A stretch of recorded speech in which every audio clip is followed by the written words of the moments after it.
ఇందాక నుండి చెవు కోసిన మేకలు ఈ పిట్ట అరుతూనే ఉంటుంది. చెవులు గోల పుట్టేతనే గుడ్డెడతాకు వచ్చిందో ఎందుకు తెలియదు.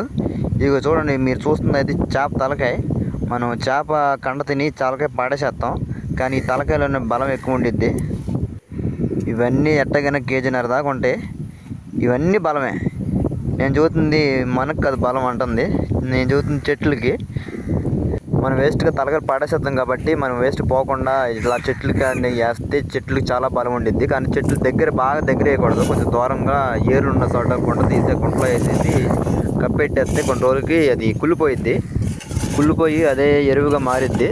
కావాలని మీరు ట్రై చేసి చూడండి ఒకసారి. ఇప్పుడు చెట్టు చుట్టాలు ఏర్లు ఉంటాయి కదా, అక్కడ మాత్రం గుంటతో వేసిన కాడ కొన్ని రోజులు ఉన్న తువ్వి చూడండి, అక్కడే చాలా ఏర్లు ఉంటాయి. నేను మొక్కలకి అయితే అప్పుడప్పుడు వేస్తాను. అప్పుడప్పుడు అయితే మామూలుగా గేదె పేడ ఉంటుంది కదా, ఎరువు, అవి వేస్తూ ఉంటాను ఈ చెట్లకి అన్నిటికీ. మీరు చెట్లకి ఏ ఎరువు వేస్తారో చెప్పండి, మీకైతే ఒకటి చూపిస్తాను ఆగండి. ఇప్పుడు ఇది ఈ చెట్టు ఉంది కదా, నిమ్మకాయ చెట్టు అనుకున్నారు కదా, ఇది అది చివరిది అయితే నిమ్మకాయ చెట్టు. ఇదైతే నేను బత్తాయికాయ చెట్టు అయితే కమలాకాయ చెట్టు అయింది అనుకున్నాను. కాకపోతే ఇది గజ నిమ్మకాయ అంటారు. పుల్లగా ఉంటున్నాయి అసలు, నోట్లో పెట్టుకుంటే అసలు చాలా పుల్లగా ఉంటున్నాయి. ఒక తొనగా తినలేకపోతున్నాం.